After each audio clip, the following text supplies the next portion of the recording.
Hey, what's up? For today's vlog is I will read you the different reflection and different topics for our prelim. So, shall we start? The first reflection is an introduction to Philippine historiography. In this topic, in introduction to Philippine historiography, I also relate into myself because our life has an history in which was cannot call one's person human without her history. And this is the way that we call our self God and having value in this world. With the publication of his Passion and Revolution, popular movements in the Philippines 1840 to 1910, Rinaldo C. Elito explored a new horizon in the historiography of the Philippine Revolution and established his international scholarship. Meanwhile, Vicente L. Rafael is contracting colonialism, translation, and Christian conversion in Tagalog society and the early Spanish role succeed in the ambitious attempt of introducing post-structuralist theories in the analysis of the colonial society. These two Filipino historians have been very influential since the 1980s, not only in Philippine studies but at home and abroad, but in also South Asia studies generally. Um, One of the biggest issues in the writing of Philippine history is a lack of understanding of historical situation and rural areas. The difficulty is exhibited by a tendency to view society as a monolithic structure vulnerable to external influence and evolving at a constant rate. As a result, assessing the impact of events such as colonialism, the 18th Revolution, and 20th century national politics in Philippine society has proven challenging. We need to learn more in Philippine historiography in order for us to have knowledge about this, and I encourage everyone to read and analyze about this topic. And now, for the second reflection about the history of the Philippines Islands. I've learned something that I didn't learn in high school or elementary school. Morga's opinions about the Philippines history were at odds with that actually transpired in the Philippines according to the book. Magellan died of an illness and was attacked by the indigenous, which wasn't really that case because the natives were simply defending their area, which was natural human instinct. This was the reason why Rizal annotated the book multiple times in order to correct the incorrect material supplied by the Morga, who in Rizal's opinion had islandered the genuine history of the Philippines. Rizal's motivations for publishing a new book with extensive annotation are evident.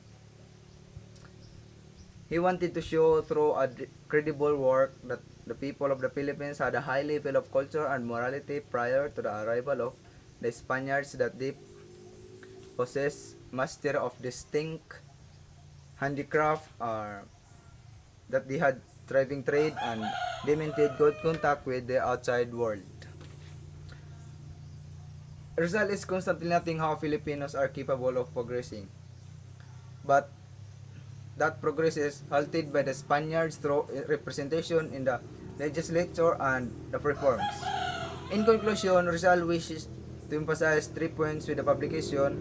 First, that the Filipinos had an independent culture prior to the arrival of the Spaniards. Second, the Filipinos were disseminated, demoralized, exploited, and ruined by the Spanish civilization. And third, that convicted achieved that important Spanish civilization did not necessarily exist, and certainly not in all spheres and histories bring in Philippines can improve. And finally, the condition achieved that important Spanish of civilization.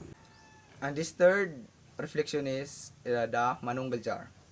When I recently read the National Museum of the Philippines in Manila, the country capital, I became fascinated by the items in the museum archaeography area.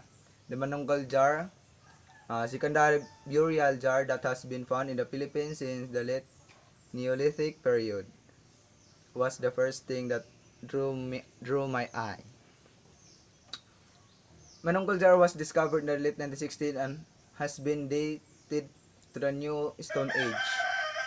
I believe it has hundreds of years. The Manonggol jar as an burial jar exhibited from a Neolithic burial site at the Tabun Caves Manonggol Cave at Lipon Point in Palawan, Philippines.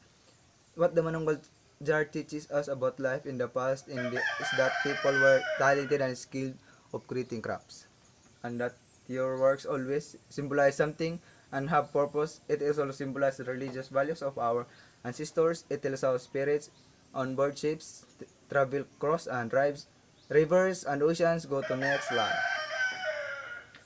The Manonggal jar is regarded as a living testament to the Filipinos' common cultural heritage with their Austronesian forefathers as a evidence of their history and culture can be found in various parts of the Philippines and among diverse ethnic groups. The Manonggal jar did indeed serve as symbol of the National Museum role in conserving the Philippine rich cultural heritage. It was also possible example of how art, no matter how simple or intricate, can reflect a country's history, tradition, and culture. For our fourth reflection is the Laguna Copperlet. The copperlet was the remarkable copper in the Laguna in which it is the time that copper was exist in this place of Laguna so that it is memorable to Laguna. And when it correct into myself, of course, everything that we have done to others are very remarkable, especially in my family in which they are proud of what I have done. The inscription recorded the presence and names of various adjacent states of the time, including the city-state of Tondo. Due to inscription specific mention of the contemporaneous Median Kingdom in Java, and historians believe that there's economic, cultural, and political ties between these realms as well as the contemporaneous Median Kingdom in Java. And to conclude, the Laguna Copperlet, despite on attracting the same level of public attention as gold or silver relics, is an extremely significant piece. This seemingly small artifact has prompted re-examination of the Philippine history prior to the arrival of the Spanish, particularly the 10th century AD, as well as the archipelago ties with the rest of Southeast Asia. For our fifth reflection is the duties of the Katipunan. The Cartilla is a collection of the 13th lessons that serve as guide for the Katipuneros in living a moral and ethical life. It was like a code of conduct that demonstrates how to speak and live a true Filipino. This Cartilla, the Katipunan, in my opinion, demonstrates how any people may have a meaningful life. Each lesson is distinct in that it addresses many parts of a person's life. Many of us, many different perspectives in it, but it is necessary to begin a better understanding of its contents. Going back in time, the road of freedom was a long and difficult.